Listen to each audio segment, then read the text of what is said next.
माने दिन दिन बढ़त समायो। पायो जी माने राम रतन धन पायो। पायो जी माने राम रतन धन पायो। अच्छा मीरा जी ये बताओ, तुमने खूब पाया पर तुम्हारे काम क्या आया, इसका उपयोग क्या किया? अरे हम जो बढ़िया बढ़िया नोट कमा रहे हैं उसे तो गाड़ी बंगला जो चाहे सो खरीद सकते हैं, पर तुम्हारे राम नाम का धन किस काम का है ये बताओ। मीरा जी कहती हैं ये विदेशी मुद्रा है, लोग इसकी महिमा समझते नहीं। बोलो राधे राधे।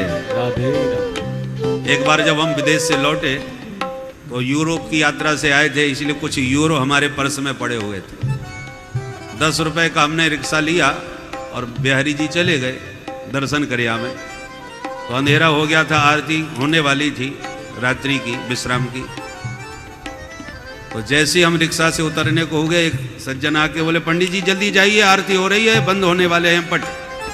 तो हड़बड़ी में हमसे गड़बड़ी हो गई कि 10 रुपए की जगह 10 यूरो पकड़ा के हम भाग लिए। अब 10 का यूरो हमने जब उसको दिया रिक्शा वाले को, उसने उजेले में ठीक से उसे उलट पलट के देखा, उसको लगा नकली रुपया, थमा के भागे पंडित जी। अब वो यूरो को नहीं पहचान पाया। हम मंदिर में पहुंचते घुसे तब तक पीछे ही से दौड़ के चला आया और पकड़ लिया हमको।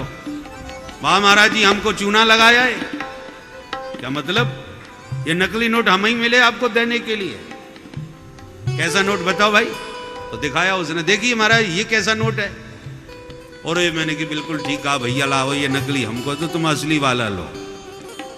10 रुपया उसको दिया, खुश हो गया।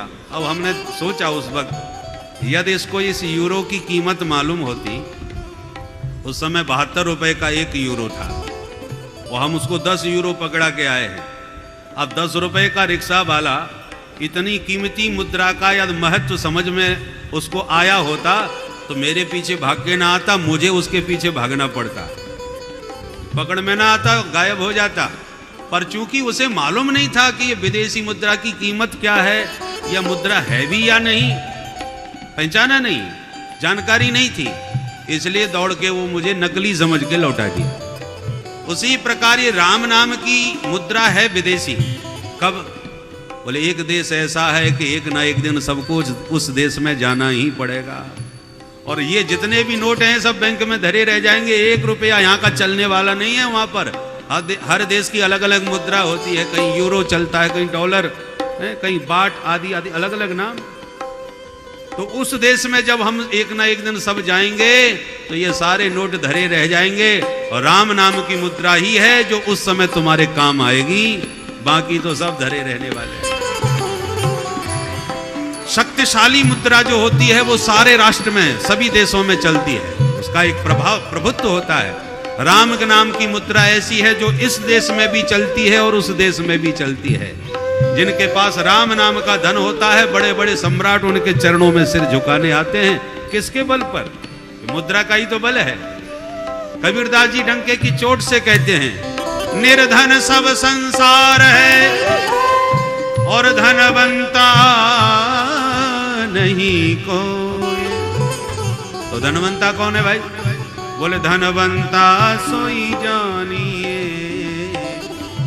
जाके राम नाम धन हो।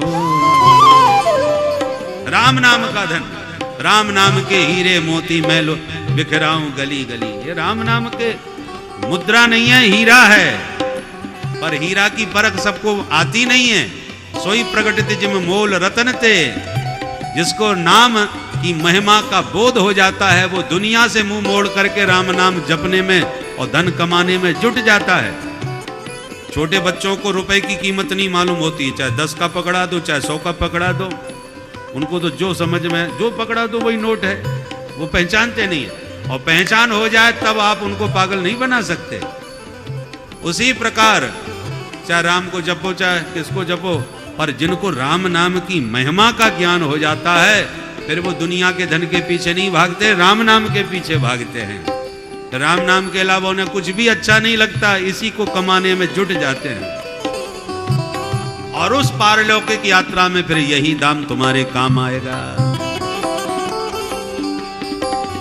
सत की नाम केवटिया सदगुरु, सत की नाम केवटिया सतगुरु, सत की नाम, हाँ सत की नाम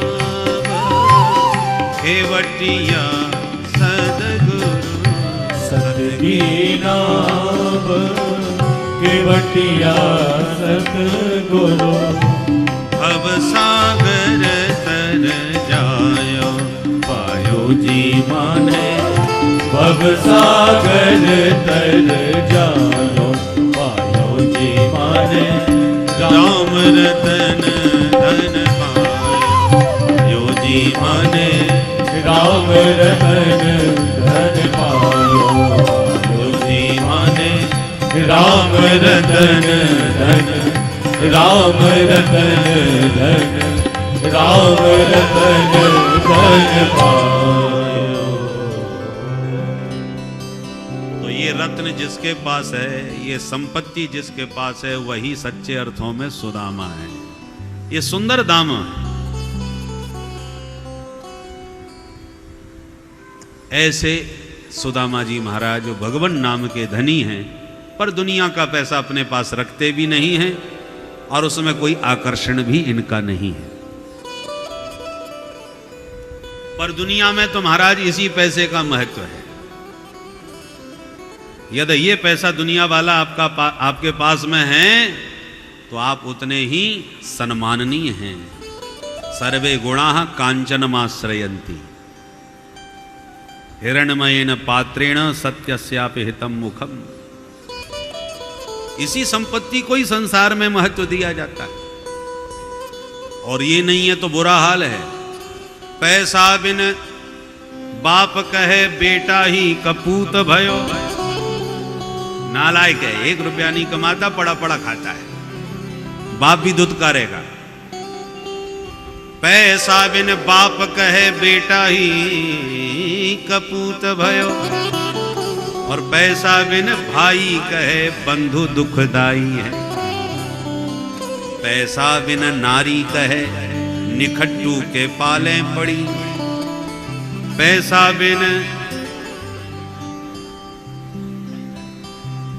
बिन नारी कहे निकट्टू के पाले पड़ी। पैसा बिन सास कहे कहाँ को जमाई है। पैसा बिन यार कहे, पैसा बिन यार बास, पैसा बिन भगनी पास। पैसा बिन देव नहीं करते सहाई है। कहते गरीब दास पैसा तुम राखो पास, और पैसा बिन मुर्दे ने लकड़ी नहीं पाई है। आजकल तो मरने के बाद भी बहुत खर्चा है, नहीं तो जमुना जी में यूं ही बहा देंगे महाराज। यदि रुपया पैसे की व्यवस्था नहीं भाई तो अंतिम संस्कार के लिए कौन खर्चा करेगा। ये संसार का स्वरूप है। पर सुदामा जी संसार में रहते हुए भी, सदगृहस्थ धर्म निभाते हुए भी परम विरक्त है। भजनानंदी, इनकी पत्नी सुशीला भी परम पतिव्रता है, पर थोड़ी सी धन की तृष्णा उसके भीतर है कि भगवान ज्यादा तो न दें पर बच्चों को तो भूखा न सुलाना पड़े, इसलिए थोड़ी सी आशा रखती है पैसे की। इसलिए सुखदेव जी ने सुशीला को दरिद्र कह दिया। दरिद्रा सीद मानसा वेपमाना भिगम्य च। ब्राह्मण सुदामा जी की पत्नी सुशीला थोड़ी सी दरिद्र थी।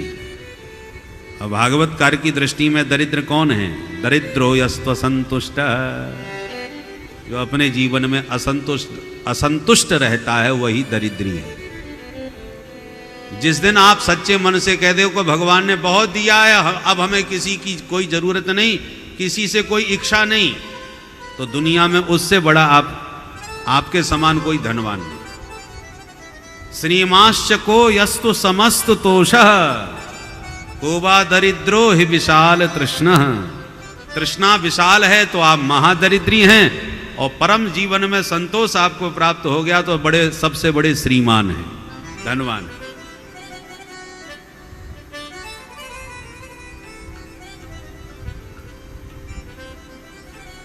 सुदामा जी इतने संतोषी ब्राह्मण और सुशीला को दरिद्र, इसीलिए कहा। परंतु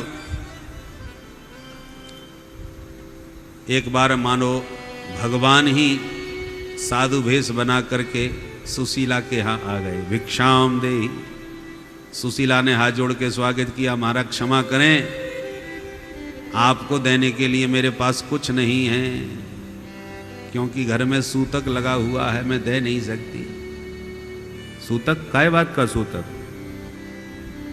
वृद्धि सूतक है, बेटा हुआ है।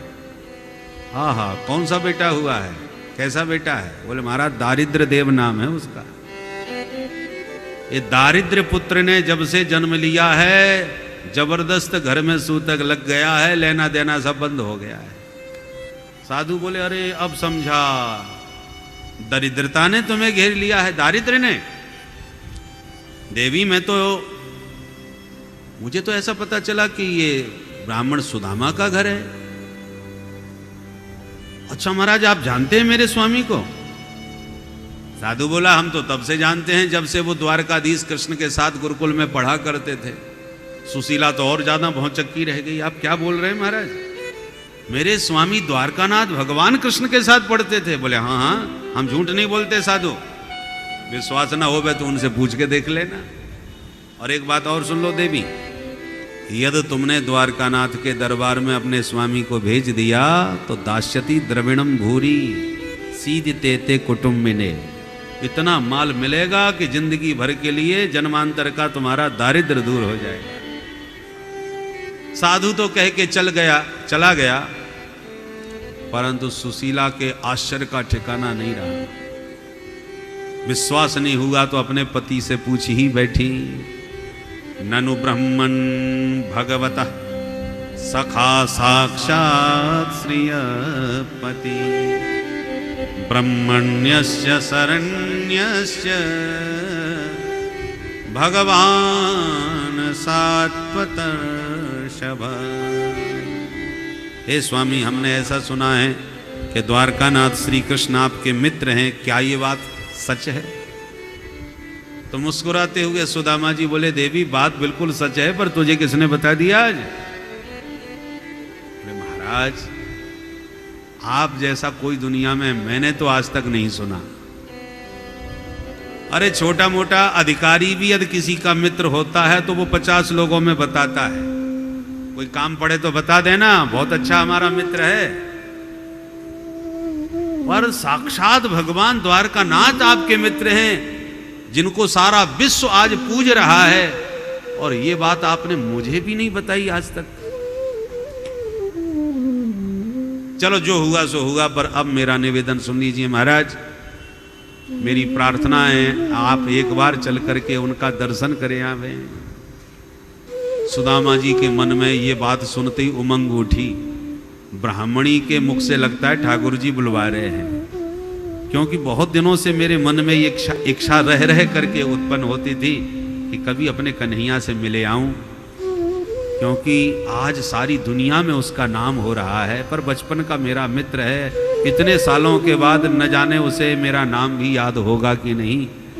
तो मिलने का तो मन है, चलो पहचाने का तो ठीक है, नहीं पहचाने का तो हम तो देख के आवे उसके ठाठ कैसे है। मित्र के उत्कर्ष से मन प्रसन्न होता है।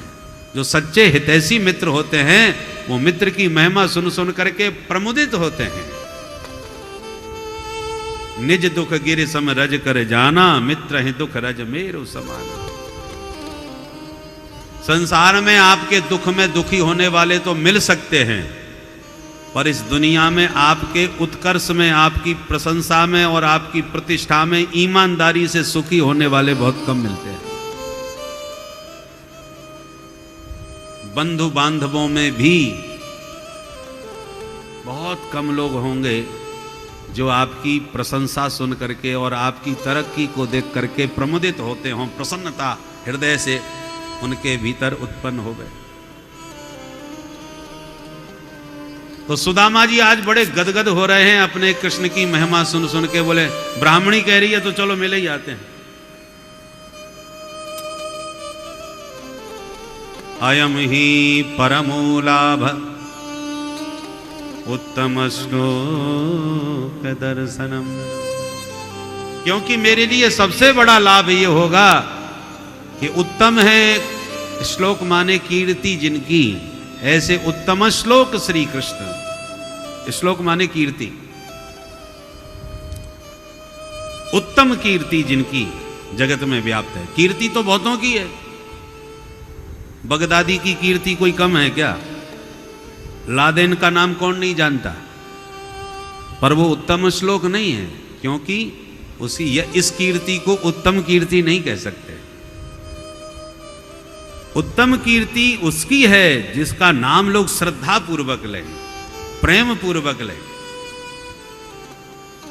गोस्वामी तुलसीदास जी महाराज हैं? अथवा यूं कहा जाए कि उत्तम महापुरुषों के द्वारा जिनकी कीर्ति गाई जाए वह उत्तम श्लोक।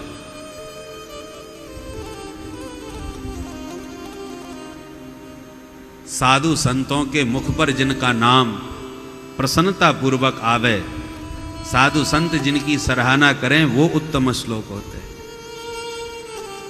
सुनहु भरत हम झूठ न कहीं, उदासीन तापस बन रही। हमारे भरतलाल जी की महिमा भरद्वाज मुनि तीर्थराज प्रयाग में कितने मुक्त कंठ गा रहे हैं और कहते हैं, भरत भैया हम लोग उदासीन हैं, दुनियादारी से दूर रहने वाले साधु हैं, किसी की झूठी प्रशंसा नहीं करते। पर सचमुच भरत तुम साधु हो, तुम प्रशंसनीय हो, इसलिए साधु तुम्हारी मुक्त कंठ प्रशंसा कर रहे हैं। स्वभावतः हमारे मुख से तुम्हारी महिमा अपने आप ही प्रकट हो रही है, बोले बिना रहा नहीं जा रहा। तो साधु संत वैरागी जिनकी महिमा गावे वे उत्तम श्लोक होते हैं।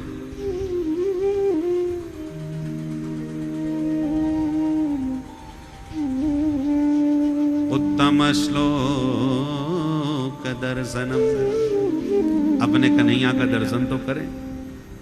अच्छा ब्राह्मणी तू कहती है तो चल मैं चल दूंगा, जब भी व्यवस्था कुछ बन जाएगी, क्योंकि वो बहुत बड़ा राजा हो गया है भाई, तो कुछ तो भेंट चढ़ानी चाहिए राजा के दरबार में। घर में कुछ दिख ही नहीं रहा तो क्या लेके जाऊंगा। सुशीला बोली मैं अभी प्रबंध करती हूं। भाग करके सुशीला गई और 4 ब्राह्मणियों के घर से एक एक मुट्ठी चावल मांग लाई। या चित्वा चतुरो मुष्टि विप्रान पृथुक तंडुलान शैलखंडेन तान बद्ध्वा भर्त्रे प्रादातुपायनम।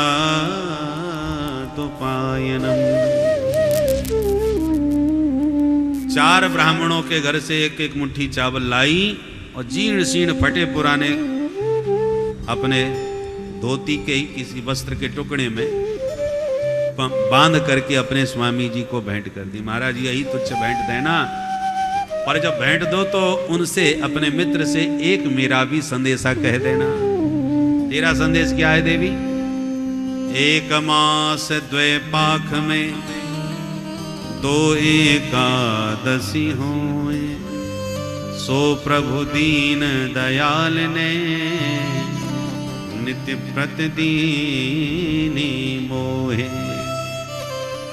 हे दीन बंधु द्वारकानाथ, आपके भक्त महीने में 2 बार एकादशी का व्रत रखते हैं, पर मेरे घर पे तो ऐसी आपकी कृपा बरस रही है कि लगभग 12 मास हमारे घर में एकादशी ही बनी रहती है। जब जब मेरे पुत्र भूख से विवल होकर के भोजन मांगते हैं तो मैं उन्हें समझाते समझाते अब हार गई कि बच्चा आज एकादशी है, आज के दिन अन्न निषिद्ध है, भोजन नहीं किया जाता। तो ऐसे में अपने घर में कब तक एकादशी मनाऊं? थोड़े शब्दों में सुशीला ने अपनी व्यथा कह दी। सुदामा जी बगल में पोटरी दवाई चल दिए। चलते चलते थक गए तो किसी वृक्ष की छांव में सो गए। प्रभु ने ऐसी लीला रची के सोते हुए सुदामा जी को उठा करके द्वारका में ही सुलाई दी। जब निद्रा भग्न हुई, चारों तरफ देखा, बड़े बड़े भव्य प्रासाद भवन दिखाई पड़े। अचंभित सुदामा जी किसी राहगीर से बोले, भैया जी कृपा करके बताओगे यहां से द्वारका कितनी दूर होगी? बोले, वाह महाराज, द्वारका में खड़े हो और कह रहे हो द्वारका कितनी दूर? ये द्वारका के भव्य भवन आपको दिखाई नहीं पड़ रहे? सुदामा जी बोले, क्या कहा? तो ये द्वारकापुरी ही है। बोले, हाँ बाबा, यही द्वारका है। द्वारका में आपको जाना कहाँ है ये बताओ। बोले, भैया हम अपने कन्हैया से मिलवे आए यहाँ पे, तुम बता सको वो कहाँ मिलेगो? बोले, बाबा ये कन्हैया कौन है? उनका कुछ पता ठिकाना है तुम्हारे पास? मकान नंबर, सेक्टर नंबर, गली नंबर, मोहल्ले का नाम, कुछ अता पता है तुम्हारे पास? सुदामा जी बोले, वो कछु पतो ना है, इतना पतो है कि वो यहाँ को राजा है। कौन ना जाने मेरे कन्हैया को। देखो भाई, मेरो बचपन को वो मित्र भी है, इसलिए प्यार से मैं कन्हैया बोलूं, वैसे नाम तो बाको कृष्णचंद्र है। जो कृष्णचंद्र नाम सुना राहगीर भौचक का होके मुंह देखने लग गया। हे बाबा, मालूम है तुम किसका नाम ले रहे हो? वो हमारे मालिक हैं, हमारे सरकार हैं। उनका नाम कोई ऐसे लेता है जैसे आप बोल रहे हो? अरे हमारे महाराज का नाम बड़े अदब के साथ, बड़े सम्मान के साथ, बड़े विशेषणों के साथ लिया जाता है। सुदामा जी बोले, भैया तो तू ही बता दे कैसे नाम लियो जाए। बोले, महाराज कुछ विशेषण लगाओ। श्री श्री 1008 श्री महाराजाधिराज द्वारकाधीश गोविप्र प्रतिपालक भगवान श्री कृष्णचंद्र जी महाराज। सुदामा जी तो घबरा गए, ये तो बड़ो लंबो चौड़ो नाम है गयो भैया। अच्छा, अब तेरी समझ में बात आ गई और मैं भी समझ गया। अब ये तो बता दे तेरो महाराज हमें मिलेगो कहाँ? राहगीर बोला, बाबा ये जितने भी पंक्तिबद्ध आप भव्य भवन देख रहे हैं सब हमारे महाराज के ही तो हैं। हजारों महल हैं, पर एक विशेषता है हमारे महाराज की, वो ब्राह्मण्य देव हैं। ब्राह्मणों के लिए उनके घर के द्वार खुले रहते हैं। और यूं कह करके राहगीर तो चलता बना। सुदामा जी मन में थोड़े घबरा भी गए कि इतने महल, इतना बड़ो राजा भैया, वो कैसे मिलेगो। परंतु जब सुना वो ब्राह्मणों का भक्त है तो हिम्मत भी आ गई। ब्राह्मण तो हम हुए हैं भैया, और मित्र भी हैं बाके, ऐसा क्या पहचान ले। चलो जब आए हैं तो मिल के तो जाएंगे ही। हिम्मत करी और रुक्मिणी के महल में घुस लिए। जैसे ही प्रवेश किया, द्वारपालों ने स्वागत किया, आइए विप्रदेव कहाँ से आगमन हुआ है। सुदामा जी बोले, भैया अपने महाराज से बस इतना बता दो कि एक सुदामा ब्राह्मण आपसे मिलवे क्यों आए हैं, आपके मित्र। क्या कहा? आप हमारे महाराज के मित्र हैं? बोले, हाँ भैया बहुत अच्छे हैं, वो पहचान लेंगे तो मिल लेंगे, नहीं तो चल देंगे। आप तो बताए दो, खबर कर दो। ठीक है महाराज, खबर करते हैं। द्वारपाल भवन के भीतर गया, प्रभु को प्रणाम किया, निवेदन किया। बोले, सरकार इस दास को दरबार की सेवा करते बहुत दिन बीत गए। हमारे दरबार में एक से एक महान विभूतियां पधारती हैं, पर आज जो विभूति पधारी हैं ऐसी विभूति आज से पहले हमने कभी नहीं देखी। और उससे भी बड़ा आश्चर्य यह है कि वो आपको अपना मित्र भी बता रहे हैं। ऐसा कौन है भाई? चित्रण किया। शीस पगान झगातन में प्रभु जाने को आहे बसे की ग्रामा। धोती फटी सिलटी दुपटी और पाए वो पान की नहीं श्यामा। द्वार खड़ो दुज दुर्बल देख रहो चकसो वसुधा अभिरामा। पूछत दीन दयाल को धाम बतावत आपनो नाम सुदामा। जो सुदामा नाम प्रभु के कान में पड़ा, द्वारकाधीश सिंहासन से कूद करके इतने वेग से दौड़े कि सारी सभा में हड़कंप मच गया, सभासदों में हलचल मच गई। ये कौन आ गया भैया? हमारे महाराज से मिलने कितनी बड़ी बड़ी महान हस्तियां आती हैं, पर हमेशा सरकार हमको आज्ञा देते हैं जाओ उन्हें आदर पूर्वक भीतर लाओ। पर ये विभूति कौन आई जिसके स्वागत में सरकार स्वयं दौड़े भागे अगवानी में चले गए? इसका मतलब यह है कि कोई महान विभूति का आज दर्शन हमें दरबार में होने वाला है। सारी सभा स्वागत में सावधान खड़ी हो गई और भगवान दौड़े दौड़े मुख्य द्वार 7 जोड़ी पार करके पहुंचे, जहां लकुटिया हाथ में लिए सुदामा जी कोने में खड़े खड़े मन ही मन घबरा रहे हैं कि नाम याद होएगो कि नहीं, पहचान पाएगो कि नहीं, मिलेगो कि नहीं। और जो भगवान की दूर से दृष्टि पड़ी, दौड़ करके सुदामा जी को अपने अंक में भर लिया, छाती से लगा लिया, कस करके अपने कंठ से लगा लिया। बोल दीन बंधु भगवान की जय। दोनों मित्र एक दूसरे के कंठ लग करके इतने आनंद